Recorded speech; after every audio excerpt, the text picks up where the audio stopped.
नमस्कार। उनकी कलम मेरी आवाज़ में आप सभी का स्वागत है। बड़ों को प्रणाम और छोटों को बहुत सा प्यार। चलिए सुनते हैं कहानी बहुरी अकेला, जिसे लिखा है मालती जोशी जी ने। स्टाफ रूम में गर्मा गर्म बहस चल रही थी। मुझे देखकर क्षण भर को ऐसा सन्नाटा खिंच गया कि मुझे लगा कि कहीं बहस का मुद्दा मैं ही तो नहीं हूँ। तभी मिसेस झा ने कहा, हेलो, ये आ गई मिस स्मार्टी, इन्हें भेज दो, बहुत काबिल आइटम है, कैसी भी सिचुएशन हो ब्रेवली हैंडल करती हैं। मिसेस सक्सेना मुंह बनाकर बोली, वे दिन गए मिसेस झा, अब तो ये मिस प्रिविलेज्ड हैं, इन्हें कोई हाथ भी नहीं लगा सकता। क्या हुआ भाई, सुबह सुबह मुझ पर इतनी कृपा दृष्टि क्यों हो रही है? मैंने आखिर पूछ ही लिया। अरे हम गरीब क्या कृपा दृष्टि करेंगे, कृपा दृष्टि तो आप पर मैडम की है, इसीलिए तो तुम्हें कोई असाइनमेंट नहीं दिया जा सकता, खासकर संडेज को। मिसेस सक्सेना कुटिलता से आंखें नचाकर बोली, कुछ पता भी तो चले कि माजरा क्या है, मैंने कुर्सी खींचते हुए कहा। उत्तर में सबने एक साथ बोलना शुरू किया। बड़ी देर बाद मेरी समझ में जो आया उसका सार यह था कि शुक्रवार को एमए फाइनल की लड़कियां अजंता एलोरा जा रही हैं, पर इंचार्ज मिसेस गुप्ता के ससुर जी आज अचानक कूच कर गए। अब सवाल यह है कि उनके स्थान पर किसे भेजा जाएगा। सबकी अपनी परेशानियां थीं। मिसेस सक्सेना की बिटिया वायरल में पड़ी थी। रविवार को किरण के देवर की सगाई थी। मिसेस कृपाल की सास पैर में प्लास्टर बंधवा कर पड़ी थी। खंडेलवाल के पूरे दिन चल रहे थे। दास गुप्ता के दोनों बच्चों के सोमवार से टर्मिनल शुरू हो रहे थे और बिसारिया पहले से छुट्टी पर थी। स्टाफ में 2-3 अति बुजुर्ग सदस्य थीं, जिन्हें इस मिशन पर भेजना बेकार था। एकाएक मुझे याद आया, विभा तो जा रही है ना, या उसके यहाँ भी कोई प्रॉब्लम है? विभा तो जा रही है, पर वह तो खुद बच्ची है, लड़कियों को क्या संभालेगी? कोई जिम्मेदार व्यक्ति भी तो साथ होना चाहिए। और तुम्हें कोई हाथ नहीं लगा सकता, मैडम की चहेती जो हो। उनकी सख्त हिदायत है कि अंजू शर्मा को छुट्टी के दिन कोई काम ना सौंपा जाए। देर से शादी करने का यही तो फ़ायदा है, सबकी सिंपैथी मिल जाती है। मैं चकित सी देखती रह गई। ये सब के सब मेरी कोलीग्स थी। सालों से हम सब साथ काम कर रहे थे। हमेशा कैसी शहद घुली बातें करती हैं। आज पता चला कि सबके मन में कितना जहर भरा हुआ है। उन सब के पास व्यवस्थाओं की एक लंबी लिस्ट थी। एक मैं ही फालतू नज़र आ रही थी, पर उनके शब्द में प्रिविलेज्ड थी, इसलिए सबकी ज़बान पर जैसे कांटे उगाए थे। भला हो मिसेस देश पांडे का, मेरा पक्ष लेते हुए बोली, अभी तक तो यह बेचारी सारी बेगार्ड हो रही थी, अब इसके साथ मैडम थोड़ी सिंपैथेटिक हो गई तो तुम लोगों को जलन हो रही है। अरे यह तो सोचो कि इतनी देर से उसने शादी की है, पति भी साथ नहीं रहते, एक छुट्टी के दिन ही मेल मुलाकात हो पाती है, वह भी तो तुम लोगों से देखा नहीं जा रहा। उनकी बुजुर्गियत का ख्याल करके सब चुप हो गई, पर सबके चेहरे पर यह भाव था कि इसने देर से शादी की है तो उसका खामियाजा हम क्यों भुगतें। मिसेस सक्सेना से तो आखिर रहा नहीं गया। बोली, आंटी अब साल भर तो हो गया, इतना तो कोई नई नवेली बहू को भी नहीं सहेजता। मेरा तो जैसे खून खौल गया। आप लोग यही चाहती हैं कि इस बार मैं लड़कियों के साथ जाऊं, तो चली जाऊंगी, उसके लिए इतने तानों उलाहनों की क्या ज़रूरत है? और मिस्टर हबी, उनका क्या होगा? उसकी चिंता आपको क्यों हो रही है? That is my problem. उसी तैश में मैं मैडम के कमरे में चली गई और कह दिया कि मिसेस गुप्ता के ना आने से कोई परेशानी हो रही हो तो मैं तैयार हूँ। वे कुछ देर तक मुझे देखती रहीं। फिर बोली, it is very supporting of you. दरअसल मैं तुम्हें बुलाने का सोच ही रही थी। अकेली विभा पर तो भरोसा नहीं किया जा सकता ना। तो आप इतना संकोच क्यों करती हैं ma'am? You are the boss. आप जिसे कहेंगी उसे जाना ही पड़ेगा। आप नहीं जानती आपके इस सौजन्य का लोग कितना गलत अर्थ निकालते हैं। I don't care. मैं तो सिर्फ शर्मा जी के बारे में सोच रही थी। मैं 4-5 बार उन्हें बतला चुकी हूँ कि वे मिस कश्यप हैं, शर्मा नहीं। पर उन्हें याद ही नहीं रहता। अब तो मैंने टोकना भी छोड़ दिया है। इसीलिए उनके सुर में सुर मिलाकर कहा, आप शर्मा जी की चिंता ना करें, मैं उन्हें फ़ोन कर दूंगी। वे भी सरकारी नौकर हैं, ड्यूटी का मतलब समझते हैं। Okay and good luck to you. घर लौटते समय बहुत हल्का महसूस कर रही थी। मेरे प्रस्ताव के बाद मैडम के चेहरे पर जो राहत के भाव उभरे, उनसे बड़ी संतुष्टि मिली थी। पर ईमानदारी की बात यह थी कि उनसे भी ज़्यादा राहत का एहसास मुझे हो रहा था। पिछले 2 हफ्ते श्रीमान जी नहीं आए थे। आखिरी बार जिस मूड में यहाँ से गए थे, लगता था इस बार भी नहीं आएंगे। 2 रविवार लगातार मैं पड़ोसियों की प्यार भरी पूछताछ से तंग आ गई थी। इस हफ्ते फिर वही सब दोहराना संकट लग रहा था। शायद इसीलिए आगे बढ़कर मैंने यह जिम्मेदारी ले ली थी। मुझे एक बहाना चाहिए था, सो मिल गया। कभी कभी लगता है मैं नाहक शादी की। ज़िंदगी अच्छी भली गुजर रही थी, ना कोई टेंशन था, ना पछतावा, बस एक शादी की चिंता थी जो मुझसे ज़्यादा मेरे भाइयों को खाए जा रही थी। अपनी भरी पूरी गृहस्थियों के बीच बेचारे एक अपराध बोध के साथ जी रहे थे।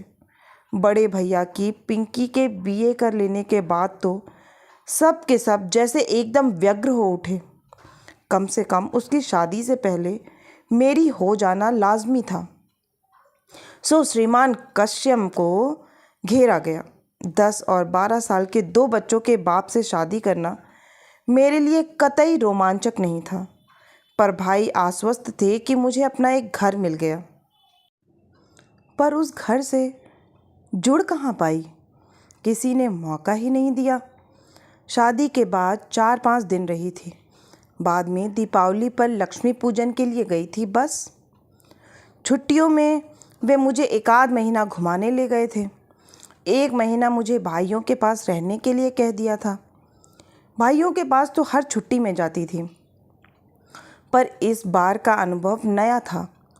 पीहर आई बहन बेटी का स्वागत सत्कार, लाड दुलार पहली बार ही पाया था।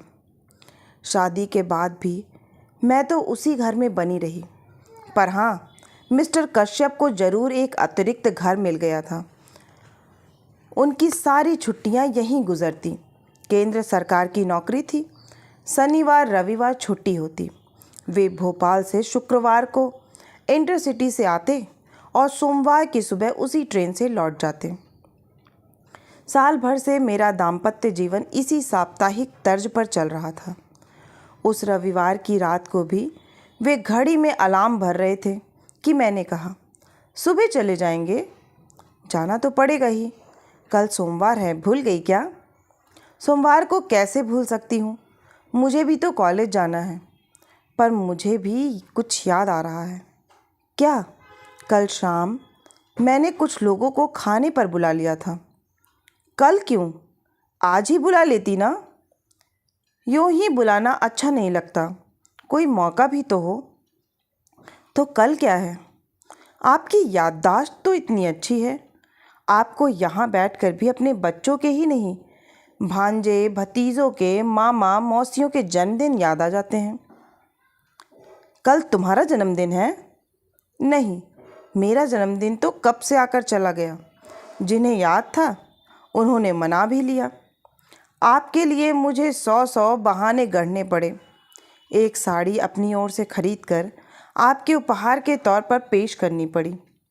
मेरा जन्मदिन आपको याद नहीं रहा, कोई बात नहीं, पर कल की तारीख तो आपको याद रखनी चाहिए। या कि उसका भी आपके निकट कोई महत्व नहीं है? ना चाहते हुए भी मेरी आवाज़ थोड़ी तल्ख हो गई थी। उन्होंने कैलेंडर की ओर नज़र डाली। ओह, कल 11 नवंबर है, मतलब अपनी शादी को 1 साल पूरा हो गया। धन्य भाग, आपको याद तो आया, पर आपने इस तरह मुंह क्यों लटका लिया? मैंने रुकने के लिए कहा, ज़रूर, पर कोई प्रॉब्लम हो तो रहने दीजिए। सेलिब्रेशन का मूड अगर है तो मैं साथ चली चलती हूँ, नहीं तो उसकी भी कोई ज़रूरत नहीं है। तुम चलना चाहो तो ज़रूर चलो, उन्होंने कहा, पर स्वर में कोई आग्रह नहीं था। सेलिब्रेशन का तो ऐसा है कि बच्चों की परीक्षाएं चल रही हैं। मंगलवार को रौनक का गणित का पेपर है, इसलिए मेरा कल जाना ज़रूरी है। सेलिब्रेशन से मेरा मतलब किसी पार्टी से नहीं था। हम सब मिलकर बाहर खाना खाने जा सकते थे या एक आध पिक्चर देख सकते थे। बच्चों की परीक्षाएं चल रही हैं तो कोई बात नहीं, हम लोग दिन भर साथ ही रह लेते। यह प्रस्ताव आपकी ओर से आता तो मैं उतने ही में खुश हो जाती, पर आपको तो याद ही नहीं था। आपको अम्मा जी के ठाकुर जी तक की याद रहती है। पिछले रामनवमी और जन्माष्टमी पर श्रृंगार का सारा सामान आप यहीं से ले गए थे। बस आपको मेरा जन्मदिन या अपनी शादी की सालगिरह याद नहीं रही। बार बार बच्चों का अम्मा का ताना क्यों दे रही हो? वे लोग मेरी जिम्मेदारी हैं। और मैं क्या हूँ? सिर्फ ज़रूरत? कैसी ज़रूरत, यह भी बताना पड़ेगा। कुछ देर तक कमरे में भीषण स्तब्धता छाई रही। फिर मैंने ही कहा, आप बच्चों के सामने एक आदर्श पिता बने रहना चाहते हैं, इसीलिए मुझे तरजीह नहीं देते, जानती हूँ। इसीलिए आज तक आपने मेरे स्थानांतरण के लिए प्रयत्न नहीं किया। आश्चर्य तो यह कि अम्मा जी ने भी कभी इनके लिए जोर नहीं दिया। Please leave my mother alone. मैं कोई उन्हें गाली थोड़ी ही दे रही हूँ, एक बात कह रही हूँ। कोई भावुक महिला होती तो कहती, बहू, अब तुम आकर जल्दी से अपना घर बार संभालो और मुझे छुट्टी दो।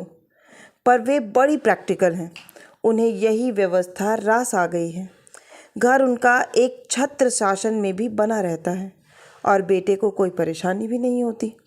वह आदर्श बेटा बना रहता है, आदर्श पिता बना रहता है, और उसकी साप्ताहिक आनंद यात्रा भी निर्विघ्न चलती रहती है। आनंद यात्रा? वाह, तुम क्या सोचती हो, तुम कोई हुस्न परी हो जिसके लिए मैं दीवानावार चला आता हूँ?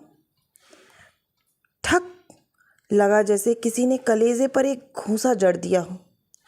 बड़ी मुश्किल से मैं उस पीड़ा को जब्त कर पाई। फिर अत्यंत कसैले स्वर में कहा, मैं हुस्न परी होती 34 साल तक अनब्याही ना बैठी रहती और ना ही 2 बच्चों के बाप से शादी करती। यह बात कहने के साथ ही मैं दीवार की ओर मुंह करके लेट गई थी। इस कारण उनका चेहरा नहीं देख पाई, पर वह जरूर स्याह पड़ गया होगा। वे उस रात कब कहाँ सोए मैं नहीं जानती। सुबह अलार्म बजा था, पर मैं नहीं उठी। उन्होंने शायद अपने से ही चाय बनाई थी, पर मैं दम साधे पड़ी रही। जाते समय उन्होंने मुझे आवाज़ दी भी हो तो पता नहीं। सुबह उठी तो लगा जैसे एक भयानक स्वप्न देखकर जागी हूँ। उसके बाद आज तीसरा शुक्रवार है। जनाब की कोई खबर नहीं।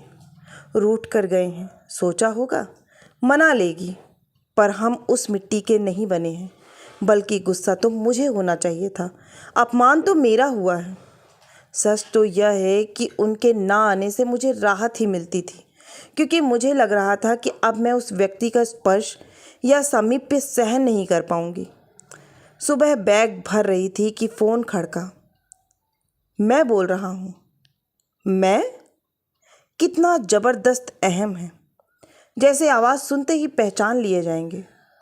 अच्छा, आप हैं, कहिए। हम लोग रात को 9 बजे तक पहुँच रहे हैं। फ़ोन इसलिए किया कि खाना बना कर रख सकूं।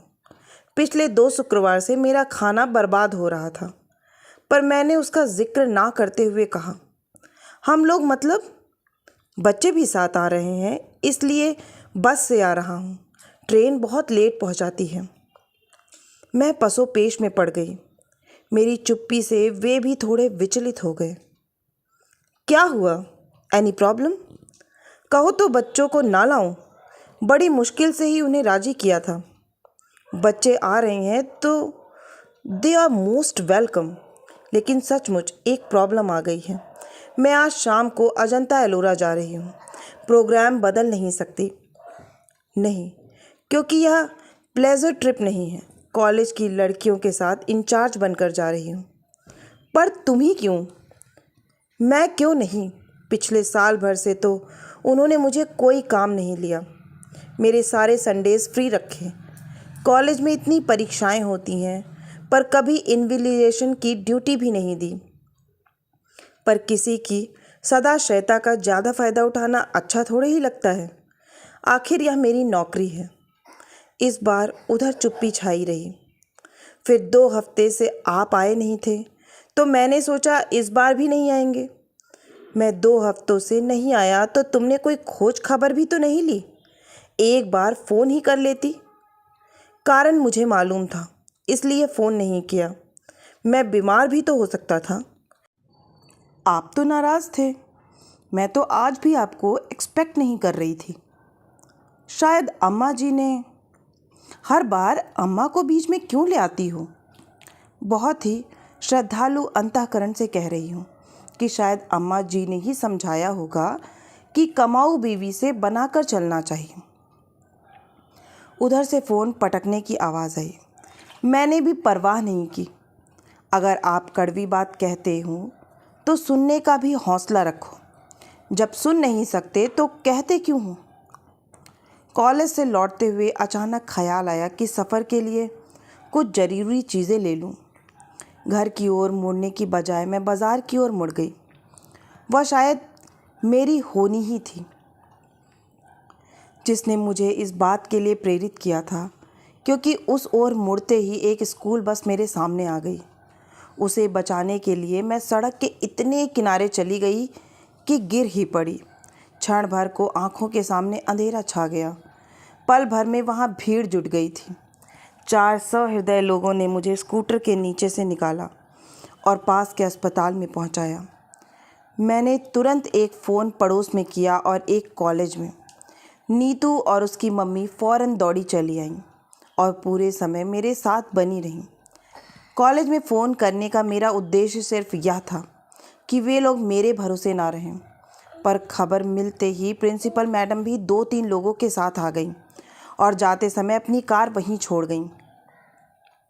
रात 10 बजे जब घर लौटी तो मेरे दाएं हाथ में प्लास्टर बंधा था। बाएं पैर की पिंडली में 6 से 7 टाँके थे और घुटने और कंधे पर खरोंचें थीं।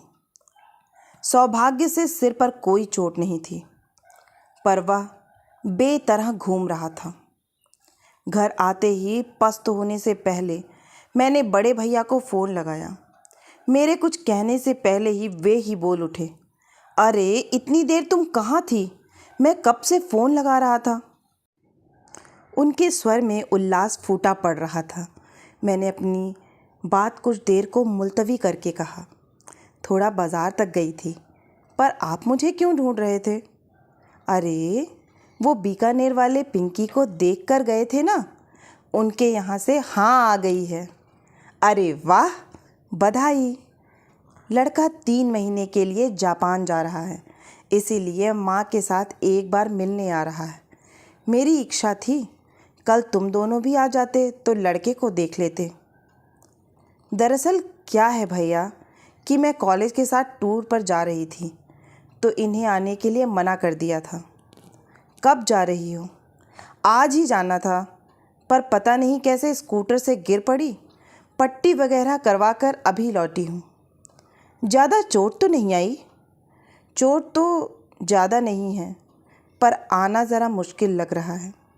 खैर कोई बात नहीं, टेक केयर। इन लोगों से निपट लूँ, फिर आता हूँ। नीतू मुझे देखती रह गई। यह क्या, आपने ठीक से बताया क्यों नहीं? वे बिटिया का रिश्ता तय कर रहे हैं। इस समय मैं उन्हें डिस्टर्ब नहीं करना चाहती। जीजा जी को तो फ़ोन कर दिया होता। नहीं रे, यहाँ नहीं आना था, इसलिए उन्होंने टूर प्रोग्राम बना लिया था। घर पर अम्मा जी और बच्चे अकेले होंगे। इतनी रात को फ़ोन करूँगी तो परेशान हो जाएंगे। जीजा जी के पास मोबाइल नहीं है। यही तो सोच रही हूँ, इस जन्मदिन पर उन्हें प्रेजेंट ही कर दूँगी। बहुत परेशानी होती है। अच्छा नीतू, आज की रात तुम मेरे पास रह जाओगी? कल से मैं बसंती को बुला दूँगी। कैसी बात कर रही हैं, आज तो मुझे रहना ही है। आपने घर पर खबर भी की होती तो सुबह से पहले कोई आता थोड़े ही। वह रात बहुत मुश्किल से कटी। उपचार के समय उन्होंने ज़रूर कोई निश्चेतक दवा दी होगी। उसका असर धीरे धीरे कम हो रहा था और दर्द अपना अस्तित्व जताने लगा था। यूँ तो दर्द निवारक गोलियां भी दी गई थीं, पर उन्हें कारगर होने में थोड़ा समय लगना ही था। घर का कोई साथ में होता तो मैं उसे सारी रात सोने नहीं देती, पर पराई लड़की को परेशान कैसे करती, सो सहनशीलता का नाटक करना ही पड़ा। दर्द के घूंट पीते हुए मैं बार बार उस एक व्यक्ति को कोस रही थी। मिस कश्यप, आपने साल भर में कोई और तोहफा तो नहीं दिया, पर शायद बद्दुआएं दिल खोल कर दी हैं। उसी को भुगत रही हूँ। नहीं तो 10 साल से गाड़ी चला रही हूँ, कभी एक खरोच भी नहीं आई। बमुश्किल तमाम रात के तीसरे पहर थोड़ी सी आँख लगी, पर नीतू ने 7 बजे ही चाय के लिए जगा दिया। उसका कहना भी ठीक था। बोली, आप हाथ मुंह धोकर तैयार हो जाइए। अड़ोस पड़ोस में खबर लगते ही आने वालों का तांता शुरू हो जाएगा। आप परेशान हो जाएंगी। फिर उसी ने मेरे हाथ मुंह धुलवाए, बाल ठीक किए। उसी की मदद से मैंने कपड़े बदले। फिर उसने मेरे हाथ में कॉर्डलेस थमाकर मुझे सोफे पर लाकर बिठा दिया। आसपास तकिए लगाकर ऐसी व्यवस्था कर दी कि मैं अधलेटी रह सकूं। बोली कि हर किसी को बेडरूम तक लाना ठीक नहीं लगता। उसका तर्क ठीक था, और जैसा कि उसने कहा था, 8 बजे से आने वालों का सिलसिला शुरू हो जाएगा। 10 साढ़े 10 तक चलता ही रहा। बेचारी नीतू नहाने धोने घर भी ना जा सकी। 11 बजे मैंने उसे ज़बरदस्ती घर भेजा। कहा कि दरवाजे में चेन लगा दो, आने वाला अपने आप खोल लेगा। नीतू को गए मुश्किल से 10 मिनट हुए होंगे कि दरवाज़ा अपने आप खुल गया। मैं तो चकित थी कि ना दस्तक ना घंटी, ऐसे अचानक कौन आ गया। पर जब आगंतुक को देखा तो देखती रह गई। कमर पर दोनों हाथ रखे दरवाजे पर खड़े होकर श्रीमान मुझे घूर रहे थे। उस दृष्टि में रोष था, उपालंब था, उपहास था और शायद तिरस्कार भी। आई नो इट, मुझे मालूम था। तुम्हें कहीं आना जाना नहीं था, सिर्फ मुझे टालने के लिए बहाना बनाया जा रहा था। I was dead sure. वे जिस तरह मुझे घूर रहे थे, मैं भी एकटक उन्हें देख रही थी। मेरी आंखों में उपालंब की मात्रा शायद ज़्यादा गहरी थी, क्योंकि थोड़ी देर बाद उन्होंने अपनी नज़रें फेर ली। उनकी नज़रें हटते ही मैंने कॉर्डलेस पर पड़ोस का नंबर मिलाया। सॉरी नीतू डार्लिंग, तुम्हें फिर से कष्ट दे रही हूँ, पर क्या है कि तुम्हारे जीजा जी आ गए हैं। एक कप चाय बनाकर दे जाओगी तो अच्छा रहेगा। मेरे लिए पड़ोसियों को कष्ट देने की कोई ज़रूरत नहीं है, उन्होंने कसैले स्वर में कहा। अब वे दरवाज़ा छोड़कर सामने कुर्सी पर बैठ गए थे। अगर घर में चाय बनने से कोई प्रॉब्लम है तो मैं बाहर पी सकता हूँ। वैसे भी मैं यहाँ रुकने वाला नहीं हूँ, सिर्फ देखने चला आया था। मैं भी उन्हें चाय पिलाने के लिए बहुत व्यग्र नहीं थी, बस चाहती थी कि इस समय हम दोनों के बीच में कोई तीसरा आकर बैठ जाए।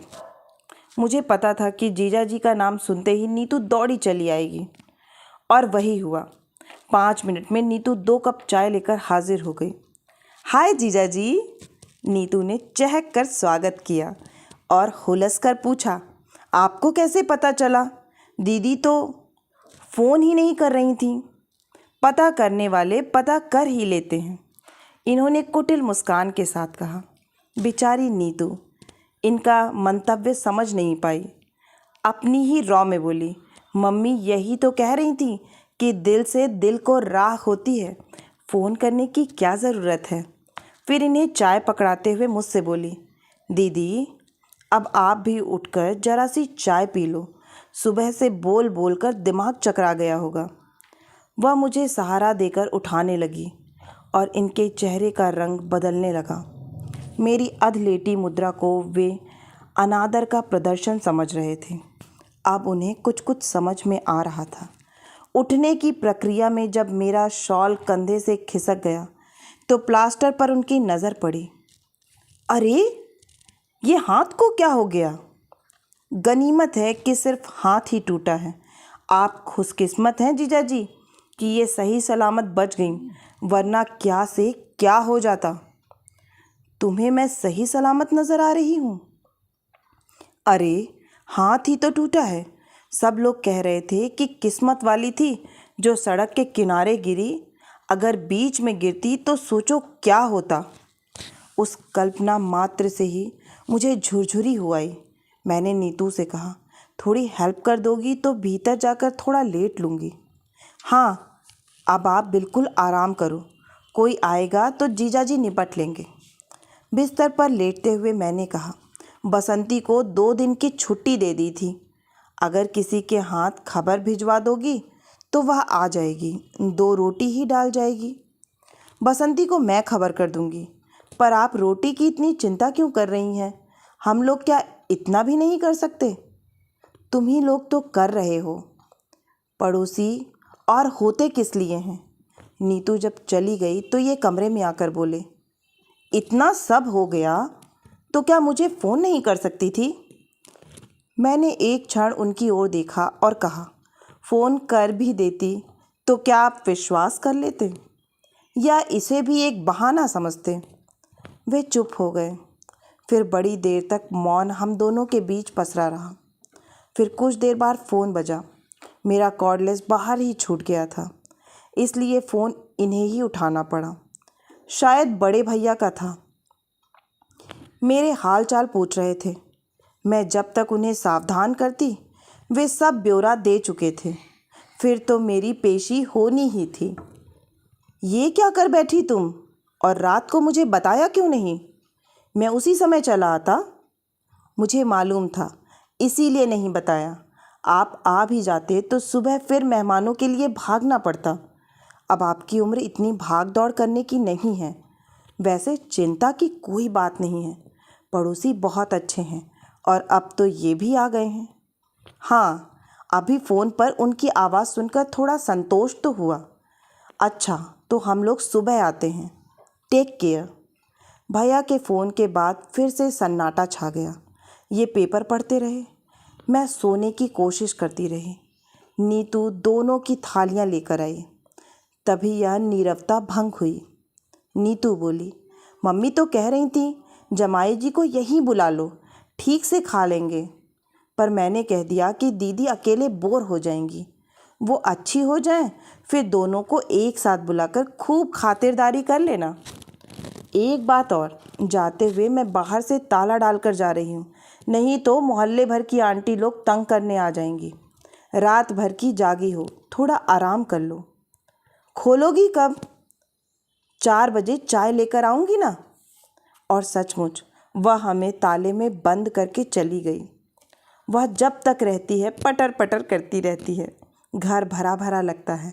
उसके जाते ही एक निचाट सूनेपन ने घेर लिया। उस असहज एकांत से निजात पाने के लिए मैंने कहा, आप तो आज ही जाने वाले थे ना? तो दिन में निकल जाते, रात में ठंड से परेशान हो जाएंगे। वे एक क्षण मुझे घूरते रहे, फिर बोले, मुझे क्या इतना गया गुजरा समझ लिया है? तुम्हें इस हाल में छोड़कर चला जाऊंगा। एक तरह से बात यहीं पर एक अच्छे बिंदु पर समाप्त हो जानी थी, पर मेरे मन में तो प्रतिशोध की आग धधक रही थी। वह हुस्न परी वाला डायलॉग मेरे कलेजे में कील की तरह गड़ा हुआ था। उसी ने मुझे चुप नहीं बैठने दिया। मैंने बड़े नाटकीय अंदाज में कहा, मेरी यह हालत है, तभी तो कह रही हूँ, रुक कर क्या करेंगे? वे अवाक होकर मुझे देखते रह गए। What do you mean? कुछ नहीं, एक पुरानी बात याद आ गई। एक बार आए थे और मैं संकोच के मारे मैं क्षण भर को चुप रह गई। उस दिन आप कितना नाराज़ हुए थे। कहा था कि फ़ोन तो कर देती, बेकार में 200-250 रुपये का चूना लग गया। उनका चेहरा फक पड़ गया। डूबती सी आवाज़ में बोले, उस बात को अब तक गांठ बांधे बैठी हो? यही क्यों, और भी बहुत सी हैं। सारी गांठें खोलने बैठूंगी तो सुबह से शाम हो जाएगी। तुम तो ऐसे कह रही हो जैसे मैं तुम पर बहुत अत्याचार करता हूँ।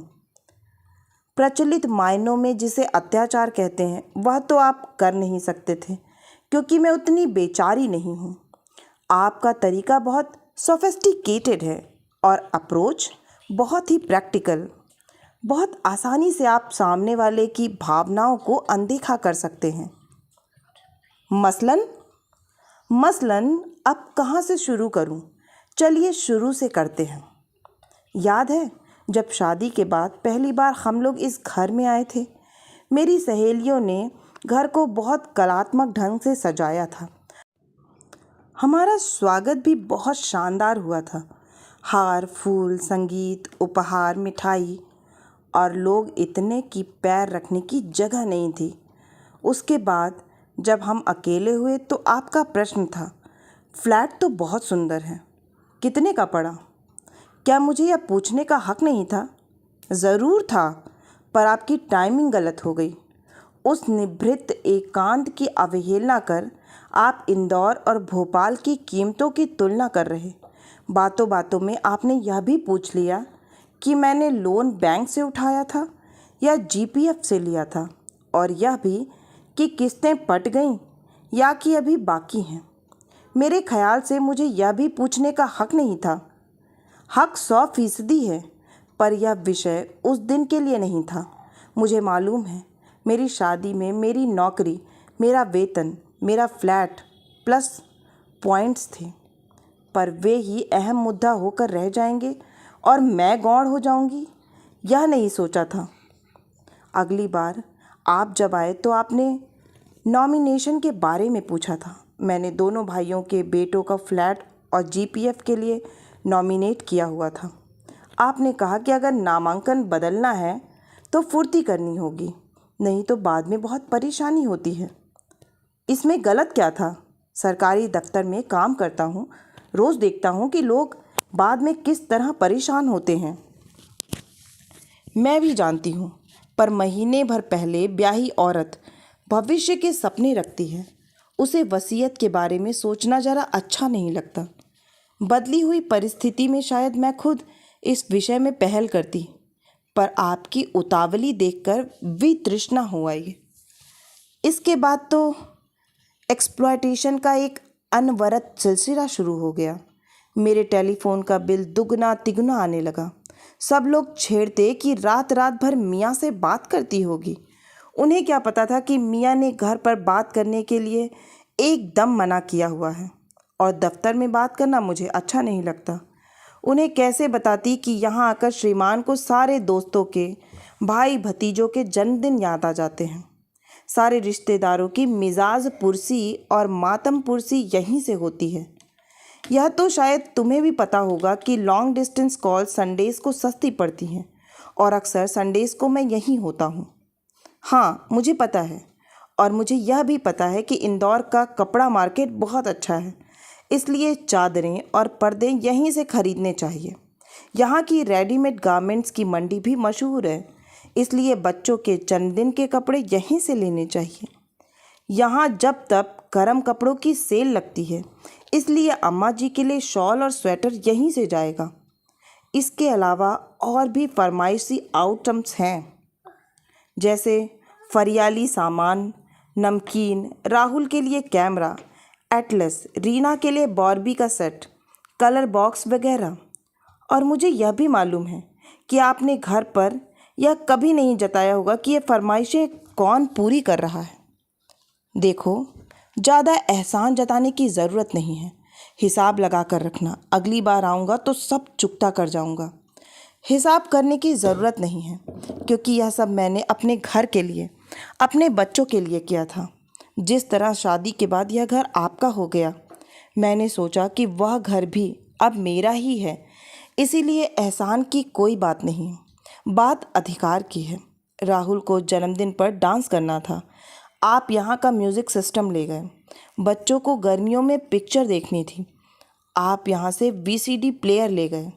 बार बार बिजली गुल होने से बच्चों की पढ़ाई हर्ज होती है, इसलिए मेरा इमरजेंसी लैम्प भी भोपाल पहुँच गया। मैं शिकायत नहीं कर रही हूँ। आपको अधिकार था और आपने उसका उपयोग किया, पर यह तो वन वे ट्रैफिक हो गया। मुझे तो कोई अधिकार मिला ही नहीं।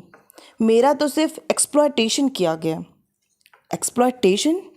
वाह, सुनने में तो बुरा लगता है ना।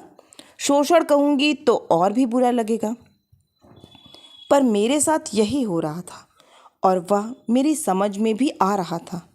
पर मैंने मन को बहला लिया था कि घर की किस्तें चुका रही हूँ, घर जिसकी मुझे अरसे से तलाश थी, घर जो रिश्तों की मजबूत ज़मीन पर खड़ा हो, घर जो आपसी सामंजस्य और सद्भाव के सहारे टिका हो।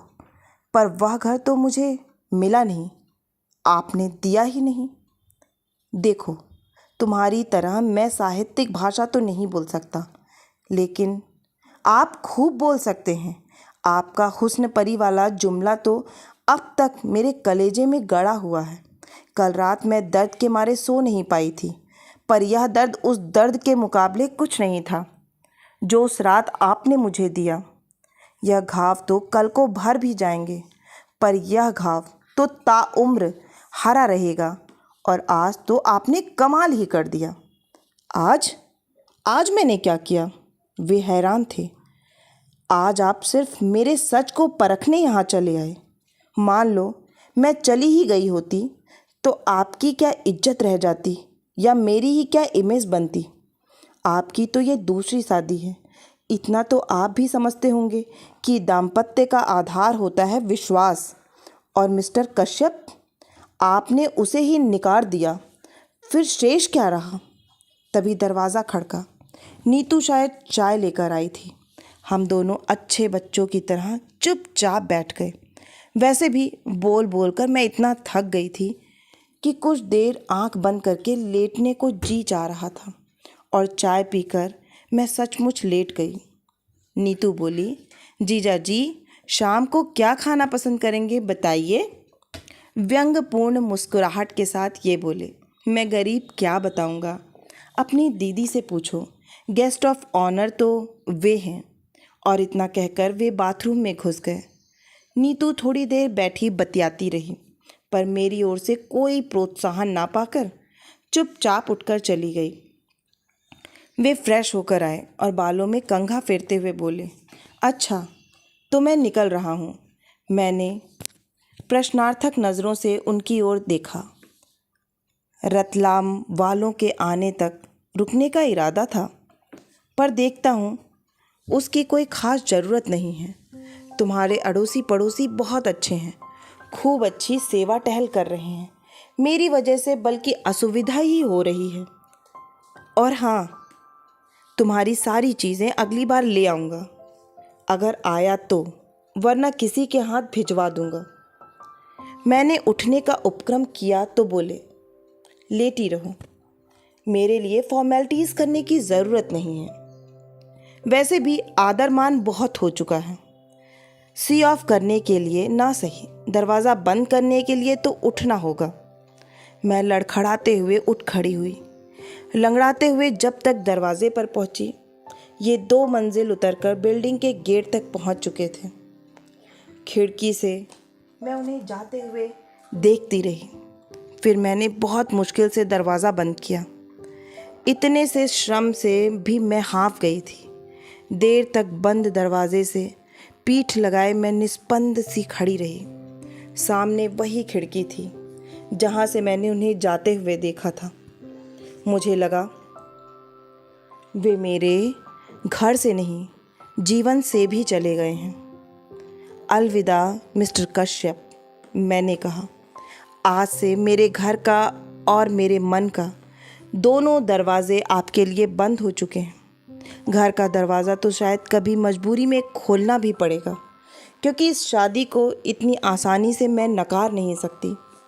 इसके लिए मेरे भाइयों ने बहुत सारा श्रम और पैसा खर्च किया है, इसलिए इस शादी को तो मुझे ढूंढना ही पड़ेगा।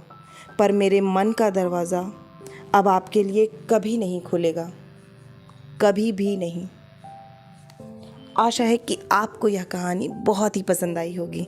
अगर पसंद आई है तो एक लाइक करें, अपनों के साथ शेयर करें। और हाँ, अगर आप इसी तरह की मनोरंजक कहानियाँ सुनना चाहते हैं तो उनकी कलम मेरी आवाज़ से जुड़ना ना भूलें। फिर मिलती हूँ एक नई कहानी या कविता के साथ। तब तक के लिए आप सभी का कहानी सुनने के लिए बहुत बहुत धन्यवाद।